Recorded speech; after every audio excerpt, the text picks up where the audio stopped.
Inside the Deck is brought to you by CoolStuffInc.com, sellers of Magic the Gathering and many other card and board games. GatheringMagic.com, your #1 resource on Magic the Gathering, strategy, and culture.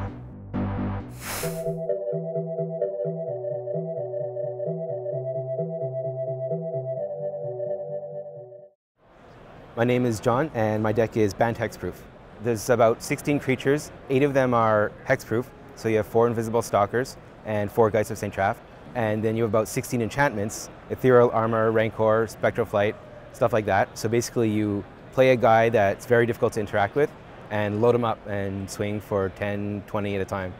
Well, it was a combination, I guess, of not really having played a lot of Standard lately and not having a deck that I really liked. And about midweek, I saw Michael Jacobs streaming it online.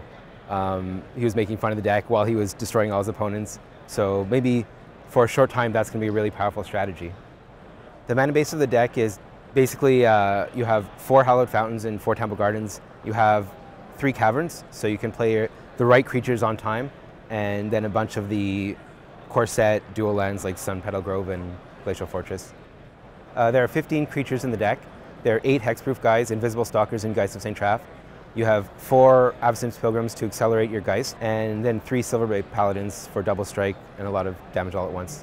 The primary strategy, it's basically to land a creature very early that's very difficult to deal with and present a really aggressive clock so that opponents can't find the one card in their deck that can deal with your threat in time. There are 16 enchantments in the deck, Ethereal Armor, Rancor, Spectral Flight, and Abundant Growth. And for spells, you basically have 4 Selesnya Charm and 2 Increasing Savagery. Basically, everything pumps your hexproof guys in some way. In my sideboard, I have basically a 5-card anti-control package. I have 2 copies of Nevermore, 1 Rootborn Defenses, 1 Angelic Overseer, and 1 Negate. For the aggressive matchups and the mirror, I have 3 Nearheath Pilgrim. I also have 2 Loxodon Smiters.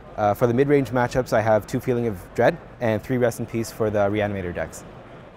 Any deck that can't interact with you is a really good matchup. I think probably some of the Reanimator decks are unprepared for it, and that turns into a really good matchup. It's probably the best matchup. The worst matchups are the decks that can present a faster clock than you. So probably red-black zombies or mono-red. One of the things I like about this deck, and one of the reasons I choose decks in general, is the ability to get some free wins during the day. It's a long day. You can still win the attrition wars and you can still win the long games, but just the ability to win some games right off the bat.